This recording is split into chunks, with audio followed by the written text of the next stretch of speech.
Welcome to the High Performance Mindset. I'm so excited that you're here today, Lynne Jensen-Nelson. And if you are not watching us on YouTube, you don't know that we're both wearing our cobalt blue jackets with a floral undershirt. And this is like, our standard. And one of the ways that we bond is over our love for cobalt blue. Yes, that's true. It was one of the first things we found out we had in common is our intense love for the color. And shopping and lots of other things. Exactly. Speaking. So many things. Yes, So many things. exactly. Well, I'm just really excited to have you on the podcast and to learn more about what you've been working on and to help the audience really to have a competitive advantage. And I think that's where we should start, Lynn, is we should start about talking about what it means to have a competitive advantage and like tell us about what that means to you and how it applies to everyone who's listening. Wonderful. Well, again, thank you so much for having me today. I've been looking forward to this for a long time, so I appreciate being here and talking with all of your wonderful guests that are fans of your podcast. So, here's the thing. When it comes to competitive advantage, the world is a competitive place. So, whether you're an elite athlete, whether you're running a business, frankly, just getting your ideas and your vote and everything else out there, we want to make sure that we're aware there's a lot of noise going on right now. They call it marketplace blur. There's many Okay. different options out there. And so really thinking about what do I do? How do I set myself up to differentiate from some of the other options that are out there? So whether you're a keynote speaker, you're a business leader, a business owner, just understanding what differentiates you from the other options that are available. And what we know about that, when we talk competitive advantage, I always feel like I want to clarify it's not about bringing anybody else down. It's just making Hmm. sure that you set yourself up for success in any way that you can. And really focusing on capitalizing on your strengths, understanding the challenges. And I love the concept, and I'm sure that you are a fan, or at least you've read James Clear and that whole Yes. concept of atomic habits. And how do Yes. I look at my opportunities for improvement and get 1% better? That's really something when it comes to competitive advantage, making sure that we're constantly striving to grow and improve. One of the things I learned early on is that we're all a work in progress. So no matter where you are, every day we're getting better, we're getting worse. Even when we're at the top of our game, nothing promises you to stay there forever. And so really being able to assess your strengths and weaknesses and work to improve them is a big part of everything that we do every day. Yeah, that's wonderful then. And when you think about where should we kind of get started as we're thinking about our competitive advantage? Because I'm thinking about myself, right? I'm a coach, I'm a speaker, I have a Mhm. company called the Mentally Strong Institute. And so I'm also thinking about that and how can I make sure that we have a competitive advantage? So where do we get started as we're thinking about this idea? That's such a great question. Here's what I recommend, and here's usually where I start. So, this might be an exercise that's great for you, certainly for your listeners. I like to start with this, and I always say, all right, we're going to grab a piece of paper, right? Piece of Hmm. paper, we grab something to write with, we draw a line down the middle. And we start by talking about this concept of control. So, on the left side, I ask people to write down what is everything that's outside your control. So, Mm, Cindra, in your business, again, if you're an athlete, what's outside your control? Your age, how long your legs are. There's a lot of things that are out, what's going on economically, politically, what's happening as far as your industry that you specialize in. So on the left, we make a list, everything outside our control. And there's a lot of things that go on that list. But let's just pay hmm. attention to it. And then on the other side, we write what's inside our control. So as you look at yourself and you figure out, okay, this is what I control. And that's where when we talk later on, we're going to talk about mindset, skill set, and tool set. Hmm. What are those things that we can control? And when I have people go through this exercise, a lot of things show up with that outside my control. Other people, sometimes it's the weather, sometimes it's attitudes, it's approaches, it's other responsibilities in my life, how many hours I have in a day, what are the resources being provided by my employer? There's a whole bunch of things that's outside my control. But really, at the top for most people, and probably Cindra for you too, if you were going through this Hmm. exercise, one of the big things that's in our control is our attitude, our approach, how we take care of ourselves, how we set ourselves up for the day, what kind of preparation do we do? And as you know better than probably anyone, being a sports psychologist and an expert on that, is that attitude is everything. Hmm. How do we approach it? And do we put the time and energy and effort into setting ourselves up for success? And successful people focus on what we can control. And having that mindset as we go into it just helps us be successful no matter what we do. And that helps us have more of a competitive advantage. But let's focus. And that's something, even with my own team, we always have a saying, every problem has a solution. And I've Hmm. always said this, like, this is just a mindset I always try to have. And I want to be that solution provider. But boy, some days are rough. Some days are tough. And so it's funny, I had a situation recently where I just, it was just a big obstacle and I thought we'd overcome it, but we didn't. And it came back. And my team member had to kind of prop me up and say it right back to me. Hey, Lynn, every problem has a solution. Let's figure that out. And I find that going through this control exercise really helps us focus on, where do we go from here? What do we need to do? Because we know, and athletes are such a perfect example. Look at the amazing athletes that exist that probably shouldn't have, but they figured out how to control, they were too short or they had asthma or they, didn't have the right physique and they still figured out ways to be successful. And I think that applies just as clearly to the business world as well. Absolutely. Even with the research shows, I was just reading some of it yesterday. I'm teaching an online class called Psychology of Coaching right now. Love it. And as I was rereading some of the research, and it shows that actually mastery, your commitment to practice is more predictive of your success than your genetics, right? And It's so true. you're absolutely right. And Lynn, when you were saying that, I wrote down a couple of things I could control that I think are connected to my competitive advantage. And I wrote down, I can control my work ethic, and I can control my marketing, and I can control my branding, and I can control like my risk taking. Yes. Yes. Risk, I mean, you've got to put yourself out there. I'm not a sports expert, but it's that Wayne Gretzky quotation, right? You miss 100% of the Right. shots you don't take. And that understanding your comfort with risk. And frankly, right now people are becoming more and more risk averse. And so, a lot of that deals with COVID. So other parts of success, flexibility, Mm, adaptability. When I read that article about Michael Phelps and they talked about how he trained and that he yeah. trained 7 days a week. Like he knows that if you take one day off, which a lot of people do, you take one day off, you actually go backwards. And I follow this training. We're going to talk later that I show horses competitively, and I take that training very, very seriously. And if you fall back every day, you're getting better or getting worse. And if you're not putting yourself out there every day, that you don't post on social media or you don't make that phone call or you worry about being too pushy or it's one of those things that actually sets you back. But with Michael Phelps, I loved how he trained, that he in his training they would set up things to fail. So like his swim cap they would give him a bad swim cap that would tear while he was training, or they would create extra waves in the pool, or the water would be too cold or too warm, and or his glasses would fog out. It was all about, okay, how do I adapt to what's going on around me? And I hate to bring up COVID. I know you and I are both professional speakers and they say, don't talk about COVID. But we Yeah. have to, because what we can learn from that is that when COVID hit, that 30-day time span between March and April of 2020, we had 30 years of behavioral change. I'm sorry, 15 years of behavioral change. Sorry, 15 years of behavioral change in 30 days. So what we learned is the businesses and the Wow. leaders had to adapt to running their businesses differently, changing how they marketed, changing how they trained, training how they onboarded people. And so if you look at that's such a great example of the importance of adaptability and flexibility too. I mean, that really is the key to putting, and I love your tie to risk, because you got to put yourself out there and see, how do I adapt when I have myself in a situation that maybe isn't the most comfortable. So, Lynn, what you're saying is that typical 15 years of change we Mhm. experienced in 30 days. Yes. Yep. Yeah. Yeah. No wonder why people struggled. Like I think about increases in mental health. During COVID, I Yes. think about increases of people, drinking and, Mhm. just unhealthy habits.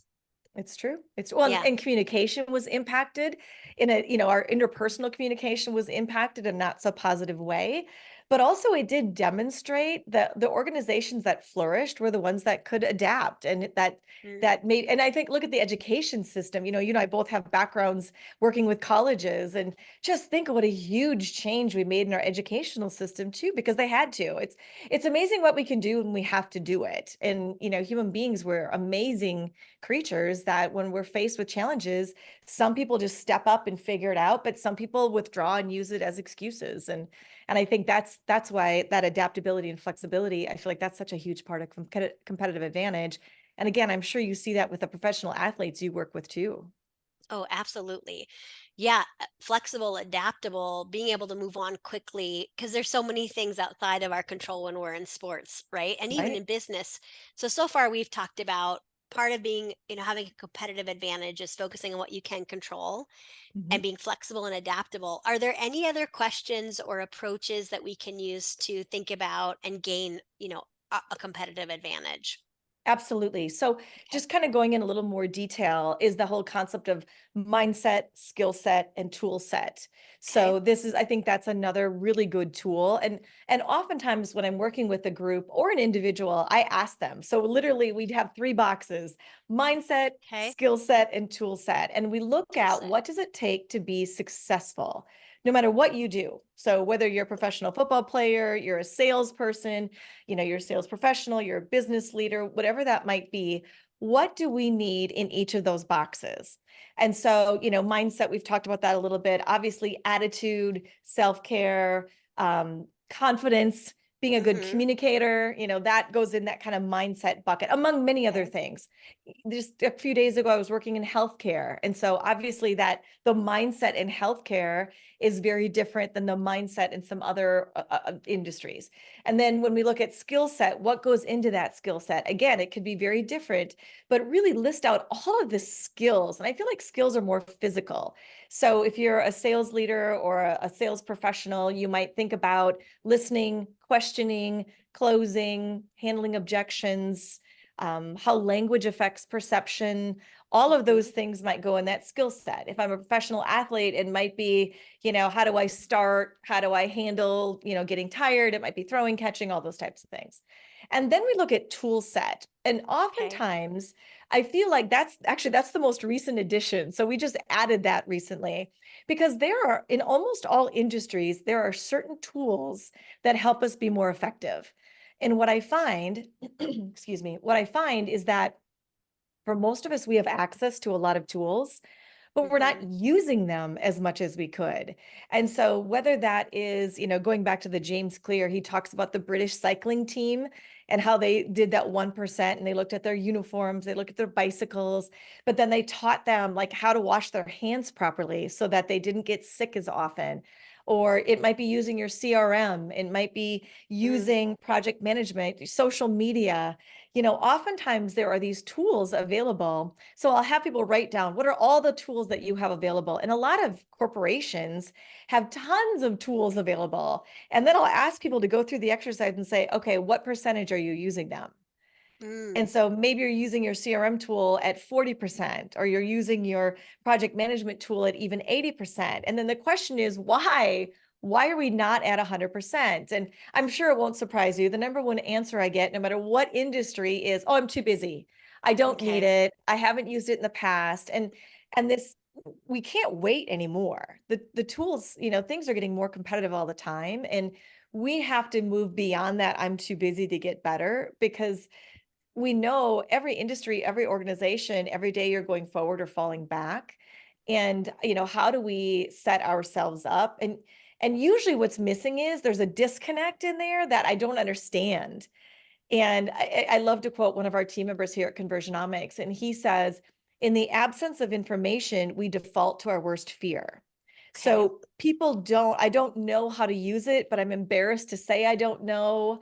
Or, we create this perception of too busy. And I think going through that exercise and really figuring out, okay, why am I not 100%, especially the tools? If you've you invest in a tool, you're like, oh, this is a great idea, Monday.com or, Salesforce or something else, but then we don't use it. And, we have to figure out, okay, what are those next steps? How do I get up to speed with myself or my team and make sure that I'm maximizing to work more efficiently, frankly. I mean, efficiencies should be the key. Efficiency over perfection. That's what we try to focus on. Yeah, I like that. And Lynn, I like the idea of like mindset, skill set, and tool set because it makes you, and even writing that down. I was just Mhm. writing down a few things that I was thinking about how that related to me as I was listening. And, even rating yourself on the mindset, how would you rate your attitude on a scale of 1 to 10? Could that grow? How would you rate your communication on a scale of 1 to 10? Could that grow? And I could see then when you write this all out, then you see, well, here are gaps and here's where like I really need to focus in on so that I do have that competitive advantage. It's true. And I love the things that you called out, communication and attitude, 100% within our control, right? Hmm. Like 100% in our control. How well we communicate is the key to our success. And so oftentimes looking at that, and it's interesting when it comes to attitude. I'm sure you've heard the quotation, attitudes are contagious. Is yours worth catching? And it's Mm, interesting because that's been around forever. And lately that really stuck for me because like you, like I'm used to being, I'm on stage or I'm working with a client and I really do everything I can to bring all the energy. I try to emulate the attitude and the energy and the excitement. And frankly, it's just because I love it. It's easy to do. But I found that with my own team, I wasn't bringing that same energy. So with my own team, I was, ho hum or frustrated. And I'm like, whoa, whoa, whoa. Like if I'm not sure. bringing that to my people that are close, my personal relationships, that was such a disconnect. And as soon as I thought, gosh, because I share that with leaders all the time, because leaders sometimes, and again, I'm sure you've dealt with this, they hire people to come in and fix their team or fix Hmm. their players or fix their people. And I have to roll it back and say, okay, are you demonstrating the skills, the attitude, the approach? Leaders who invest in the tool, but then don't use it themselves. And so that was really kind of a shocker for me. So it was good to have that and really go through those exercises because even as coaches and consultants and professional speakers, I know you've got a lot that follow you. Gosh, are we demonstrating the skills that we're talking about on stage? So that was a good eye opener for me too. Yeah, and sometimes we end up treating the people that we're closest with, like our family, or our own team, the worst. We don't always, really think about how are we showing up with our energy and our attitude. Right. Lynn, I know you also speak a lot on sales, and so I'm kind of curious as we're thinking about just creating a competitive advantage. How can we create anything, related to sales, like effective sales tools or anything that could help us create that competitive advantage? Well, I'm so glad you asked because here's the thing. We're all in sales. Everybody in every role, we are all in sales. You're again selling your ideas, your concepts, helping people become aware of your brand, your identity. And so it's really important first and foremost just to accept that fact that Yeah. that's where we are. But here's a little bit. So when it comes, let's talk business specifically. So when Okay. it comes to competitive advantage, basically every industry boils down to your competitive advantage is tied to these four things: price, product, people, and price. I'm sorry, price, product, people, and process. Okay, Okay. price, product, Product, people, people, and process. process. Got it. So that's what it comes. No matter what industry you're in, when people are evaluating you or considering you for something, whether it's a product or a service or a speaking engagement, that's the four things that they're looking at. At the end of the day, the biggest driver to competitive advantage is Mm, actually people and process. the So what last is it two. like? It is. Okay. So people talk about price because that's we don't know. And the fact is in almost all industries, our customers, whether you do B2B sales or B2C sales, so, business to business or business to consumer, at the end of the day, we buy from people. So what we really care about is people. We talk about price because we don't know what else to talk about. I mean, think about it. There's a lot of times people come, and in your business too, Cindra, they come to you like, we know we need a coach, we know we need a speaker, but you ask about budget, they're like, we have no idea. We don't know where to go. We don't. So Right. it's not like shopping for milk. Well, even hiring, I hired someone to come out and, help with my trees, or I hire buy a car. I don't shop for cars all the time. So I default to price because I don't know anything else. but people and process are what really sells. And again, 100% in our control. So when we talk about people, do you put your best foot forward? And if I may, I'd like to share two of my favorite rules of sales. The number Yes. one rule of sales is this: teach your clients to be great clients. Okay. Teach your clients, help them understand.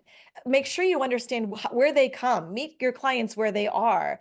If there's somebody that you've worked with, obviously you build up that rapport, but don't assume your clients know. Don't assume they understand. Don't assume they understand how to create an effective or appropriate budget.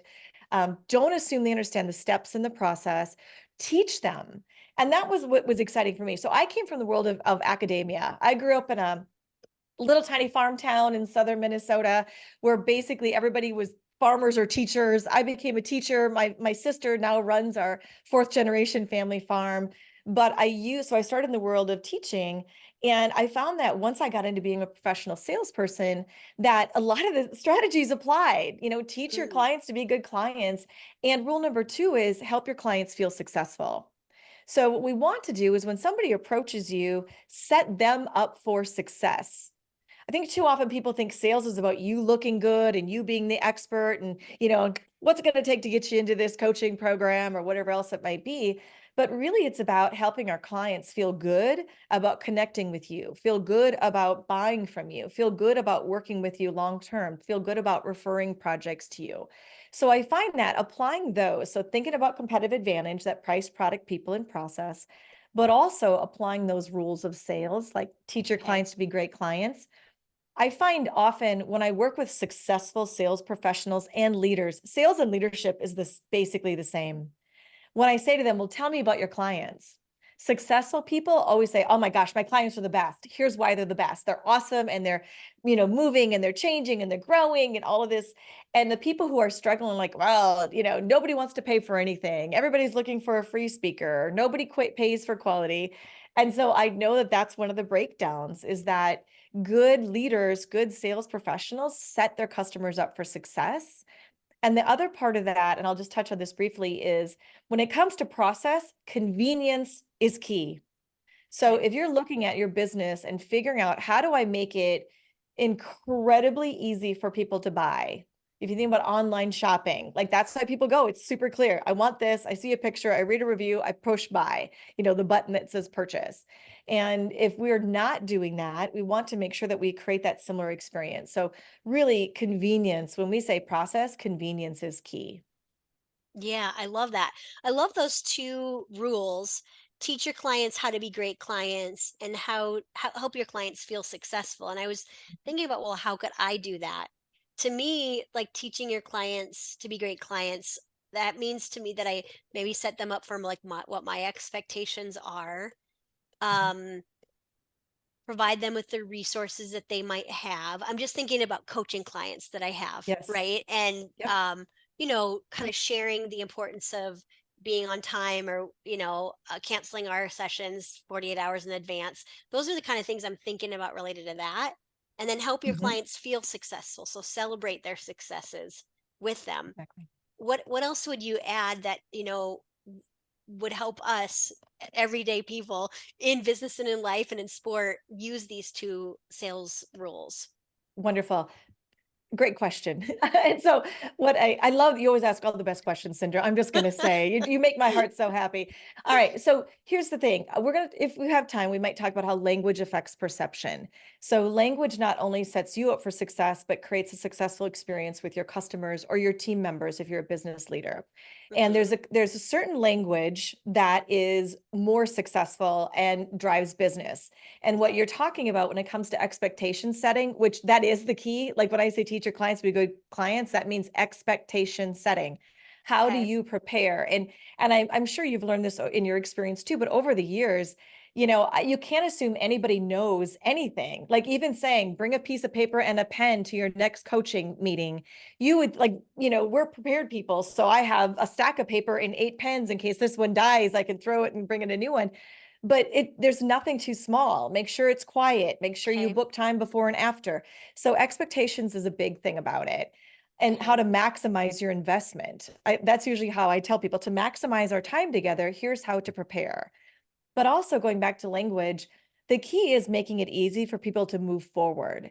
So we Okay. talk about risk aversion. People are afraid to invest. Their trust is a big part of confidence right now. So always be talking about next steps. What is our next logical step? And again, you're Okay. the minimal encourager. What is the next smallest, most important step to take place? And so I like to always outline that every conversation with a prospective client or an existing customer, every interaction, whether it's phone call, email, Zoom meeting, face to face, every single contact is clearly outlined next steps. Make Mm, the path forward easy to follow. And too often, I'll ask this question to people all the time about I'll breaking down their sales process or their onboarding process or recruiting process. And I'll say, okay, so what did you use the words next steps? Because it triggers a part of our brain. It goes from emotional to logical. And so by saying next steps, and how about dealing with conflict or an upset customer or a challenging situation? As soon as you start talking about next steps, it moves people away from that frustration towards solution. And so getting that in your repertoire, and again, 100% in your control, just clearly outline those next steps is a big part of helping your customers, teach them to be good customers and set them up for success. yeah, I love those ideas. And I think about different ways that you could even say next steps, right? Is like, Mhm. here are all the ways that we can work together. Or after we're done with this part, we can continue to work together in this way, right? That's Exactly. also what I was thinking about. Mhm. So, Lynn, you were just said language creates perception. So, Mhm. I'd love for you to unpack that a little bit more. And as we kind of think about just communication in general and why that's really important. So, what does that mean to you? Language creates perception. So, as you and I discussed, so I have a master's degree in communication. And only because I have spent my whole life being fascinated by why do people do what they do and say what they say. So I have two sisters, so there's three of us, and I always wonder, like the same parents grew up in the same house, like how do we have completely different approaches and perceptions about the universe and people and situations? And so that led me to this studying communication in general, and which is fascinating. I mean, it's one of those things, as I've told you before, it's still considered to be the fourth most worthless advanced degree you can have. It's like, with no disrespect to basket weaving, art history, philosophy, like I love all of Are those them. the top three? Yes, I think so. But the fact is, understanding communication and how every word in this day and age, every single word, and there's so many examples of how saying one thing can go one direction or the other. So Mm, really thinking about the language that you use, and I always share, some valuable words. So, and maybe if it's okay with you, if I could share a couple next I'd steps as love part of those. that. Okay, Okay, so I'd love to hear that. this is worth the price of admission right here, which I know was very low. In fact, I think it's zero. So it's I think it's definitely going to free. cover that. Yeah, I think it's free. I hate to use the word free. I think it was Good point. complimentary, but yes, I will throw it Okay. out there. So Okay. here's the thing. If you want to be seen as more influential, more positive, a better leader, a better sales professional, and frankly, just a better positive influencer, the most valuable word you can use is let's. So Let's. let's talk about what's important to you. Let's talk about what happened. Let's take a look at our calendars and find a good time to meet. Let's Mm, address the biggest opportunities for us to grow and improve. mm, Let's is the most valuable word for a couple of reasons. One, it shows action, which only okay. action changes things. You'll hear this with all the time. Action, action, action. And so let's is a word that demonstrates collaboration as well. So a big part of competitive advantage is collaboration, working with others, learning from others, helping others grow and improve.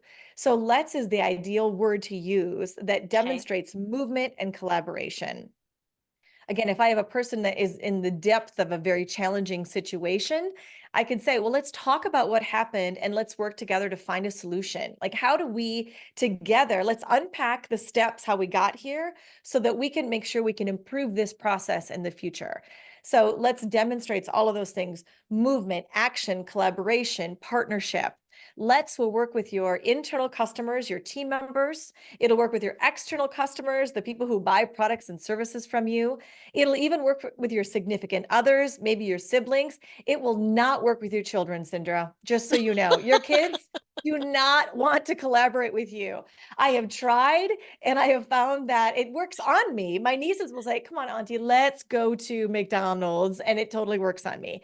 But it's one of those words that's really, really valuable. And for especially in sales or leadership, for people who maybe aren't super confident, super direct communicators, it's a word that feels comfortable. And for Mm, those, for people who aren't, but even those like big, those big giant personalities are like, you know, follow me because I'm the leader. By using let's, it really also makes them more approachable. So super valuable. And then just one other term I'll share with you today, in addition to next steps. So next steps is okay. in that group too, is the word solutions. Okay. Just being able to say, let's find the right solution for you. Let's talk about a solution, Mm, whether that's looking at, a mindset issue, whether that's looking at helping someone purchase something, on board, dealing with conflict.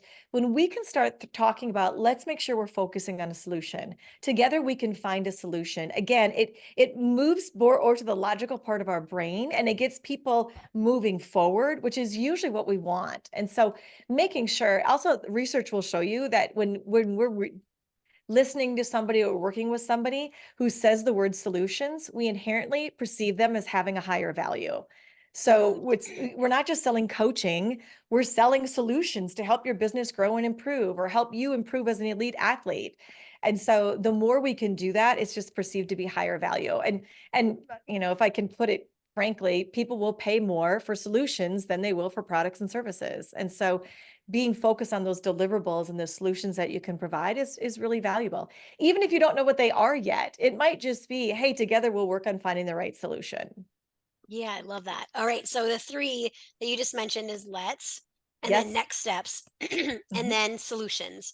And as Yes. I'm listening, Lynn, I'm thinking about the times I've been on meetings with you, like with a client, right? Mhm. And you do all of this.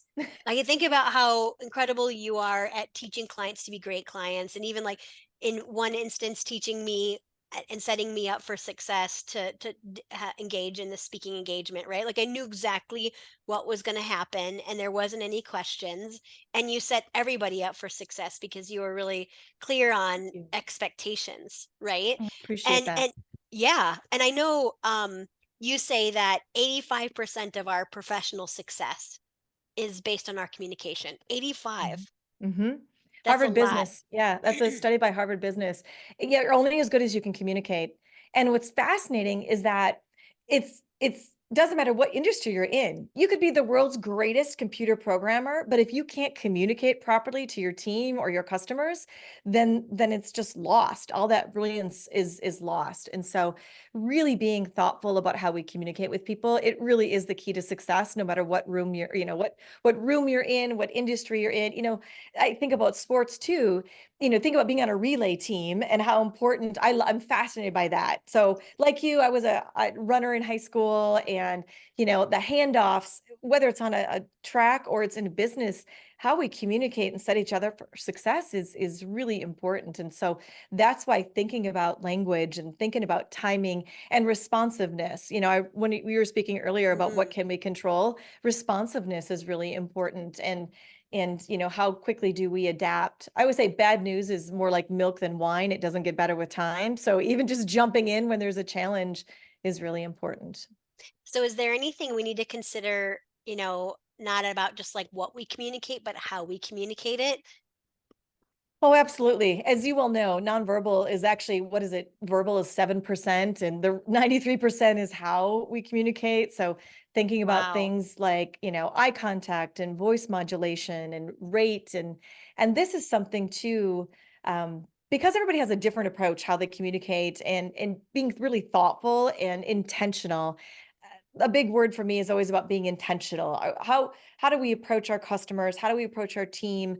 Are we thoughtful and are we intentional in what we do? And I feel like that's a big part of how we communicate too.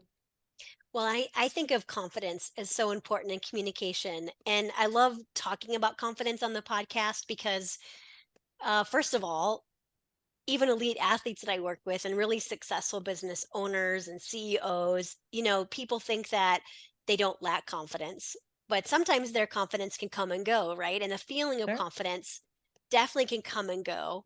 and it's about, developing the skill of confidence. So do you have any suggestions for us on how we can work to communicate with confidence? Because that's such a big part Yes. of communication. Absolutely. I got to write down, I had to write down skill of confidence. I love that because it is a Hmm. skill. Hmm. Oftentimes people feel like you're either confident or you're not. And certainly I think a lot of people, it's the way they communicate comes across either confidently or not, but confidence is a skill. So Yes. really what we recommend is plan, prepare, practice, and perform. So what helps you grow with confidence? Plan, prepare, practice, and perform.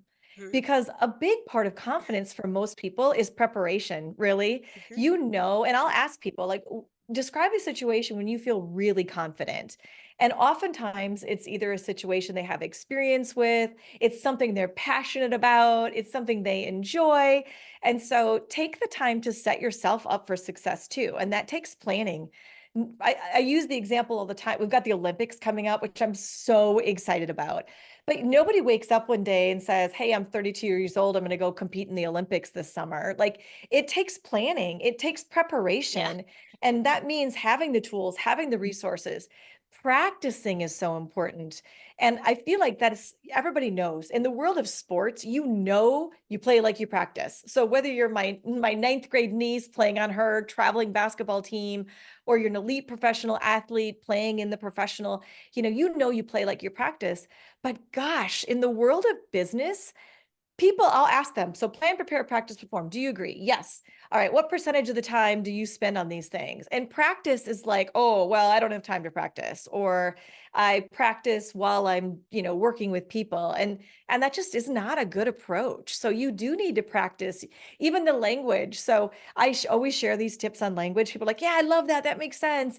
But you can't wait until you're talking to a customer before you ever say solutions or next steps. Like you have to put the time into practicing so you can be successful. And then it's a performance.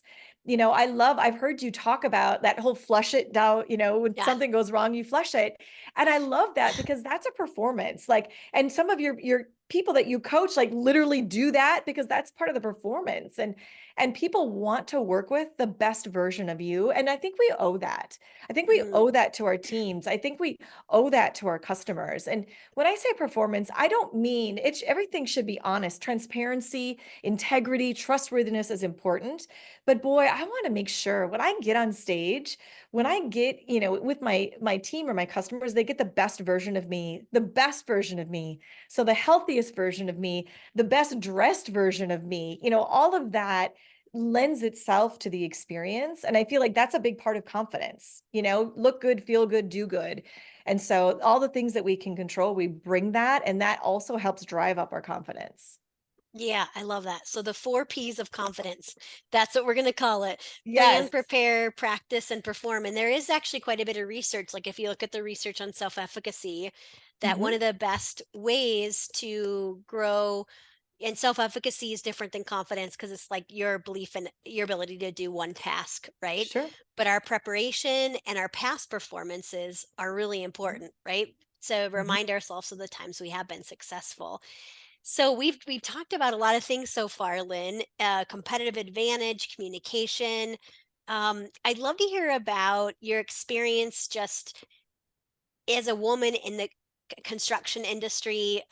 That's what you were doing before you started Conversion-omics. And I just Mhm. think about all the things we've talked about. Really, it can be impacted by environment, and it's very difficult sometimes for women to be in male dominated spaces, right? I think about my work with football, for example, or when I'm speaking as a group of all men. Mhm. So tell us about, is there anything that we've talked about today that is particularly important for you in this space in construction, and just tell us a little bit about what you've learned from that experience. No, I appreciate that. So being a woman in construction, where I'm still very active in certain organizations, but it's not for the faint of heart, that's for sure. So when I was first recruited back in the '90s, which feels like a lifetime ago, it was very common to be. In fact, when I became a leader in the organization, I was one of the only women. And so, what was great, and I feel so lucky and so thankful, is that I had a great mentor. that really taught me a lot. Some of it was kind of tough love. He's the one who taught me to not apologize all the time. And so, Yeah. some of those tough lessons. But I'm super proud to be in the industry. But it's interesting. So even today, I had a week where I did all construction events very recently, just a couple of weeks ago. And on Tuesday, I was in Atlanta and I was in a room with, I think it was 130 people. And of those 130, and I'm on stage during the keynote, and there was two women, me and the event planner, the only women in the entire room. And then I had another event on Thursday, actually here in Minneapolis, and that was like 50-50. And so I'm like, okay, we're heading in the right direction. And then on Saturday, I was out in Wisconsin, and it was actually a women in construction group, and it was almost all women. So I was like, it's exactly like how my career has been. And so it is one of those things that it definitely makes you even more aware of how are you communicating? How do you set yourself up for success? Being flexible and adaptable and having thick skin, for sure, is a part of it, because it's just, it's a different, some people communicate differently, not necessarily male, female, but just different ways of communicating. And in construction, a lot of people are high Ds, very dominant, which they have to be. Like, they have this vision of the future that doesn't exist yet. They're going to build it. You have to appreciate that.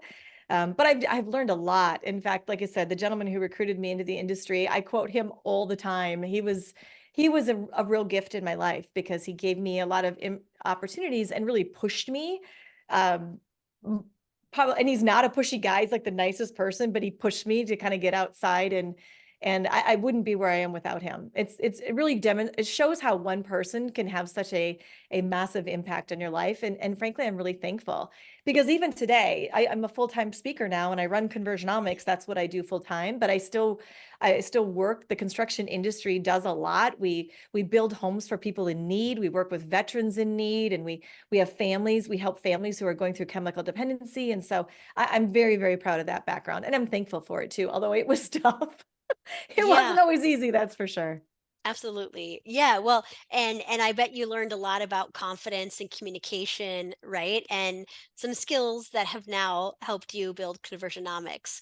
So we can't Absolutely. end without asking about your role as an equestrian, because there's a lot of athletes who listen to this, and actually I know of some equestrians who listen to the podcast. So Oh, tell us, wonderful. I know. So tell us a bit about, because writing and mindset is so interesting, because when you're one with the horse, and how the horse can really be impacted by your own emotions, and um really what's going on in your body. So what have you learned about mindset or success or developing your business from being an equestrian athlete? So just tell us a bit about that.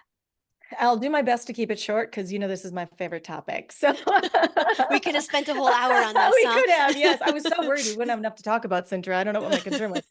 So, yes, so I have been riding horses since I was born, basically. My parents literally met on horseback, so I've been riding my Aw. whole life. And here's the thing, I'm not the best rider, but I love, and again, it's a gift. I figure I'm 53 years old. I don't know how long I'm going to be able to compete, but I'm going to do it as long as I possibly can. And what I've learned over the years, it's interesting, because I do apply the strategies to, at one point in my career, I had a huge national sales team, and I use the same strategies. With my equine partner, my job is to keep her happy and healthy. And with my sales team, my job is to keep them happy and healthy and set them up for success. And what I've learned is I'm maybe not the world's greatest rider, but I work harder.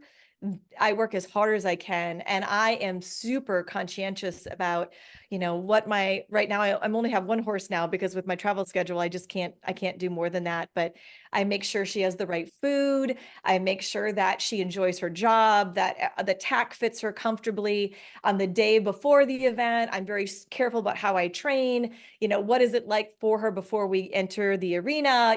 Is she in a place where she's confident? Does she understand what I want? Communication. Mm, Anybody out here who rides horses knows communication is mm. key.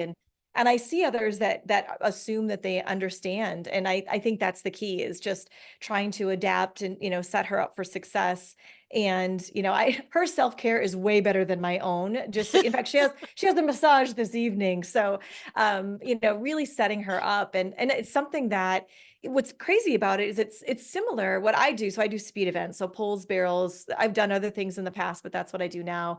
And we use laser timers. So our runs go to the 1,000th of a second. So you can train all year and you can put hours and hours, and you can get to that second pole and have a stumble and be immediately disqualified, just like in the, 110 hurdles or something like that. So it is being able to like brush it off and adapt. And I'm super competitive, and I'm trying to like, hey, maybe a win now is different than a win when I was young. Maybe a win now is having a good run and enjoying the day and cheering on my family and friends, because it's really a wonderful sport and something that my mom competed until she was in her 70s. So it's Cool. really a cool place, and I want to emulate that. My mom is a warrior. She's a pocket warrior. She's about this tall, but she's amazing, and I've learned a lot from that. I think just that whole idea about paying attention to others and thinking about what do they need and how do I, and adapting. Every horse is different, every day is different, every season is different, every arena. And so really trying to work on that adaptability and flexibility, which doesn't come naturally to me. I'm a control freak. And so just being able to do that, I think I've learned a lot in my personal life, and definitely applied those strategies to business as well. I love that you care so much about your horse and that you're really thinking about her self-care. What's your horse's name? Well, her registered name is Just Come Unwound, which is a George Strait song, which I bought her when I turned 50, and it seems so appropriate. But That's her awesome. barn name is Spice, because she is spicy. Oh, She is that's awesome. she's all attitude. She's also real. It's the smallest horse I've ever had. And she is all 100% attitude. So she's spicy. I call her Spice Girl, but she's pretty spicy. I love it. Lynn, we've talked about so many things today, including mindset, skill set, toolkit, competitive advantage. 80% of our communication, right, or of our success is based on our communication. So, Mhm. what have I not asked you? So the very last question that everybody asks me is, what does conversionomics mean? Like, where did that Yeah, even come from? So I would I love to just, know. all right. So, and I love you pronounced it correctly. A lot of people don't. So thank you for that. But, conversionomics, my personal mantra in life is leave everything better than you found it. So I'm a very eco-conscientious person. I try to think about, people and situations and the park that I ride through or the restaurant I went to.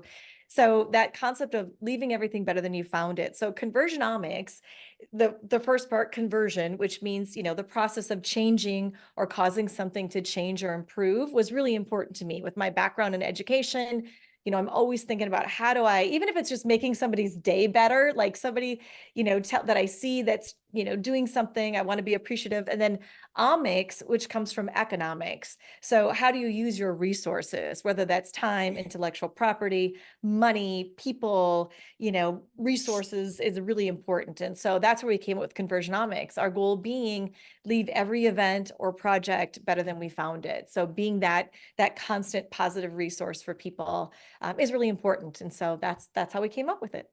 Well, that sounds perfect given what you do. And let's talk a little bit about that. I'm one of the speakers listed under Conversionomics. Obviously, Lynn is too.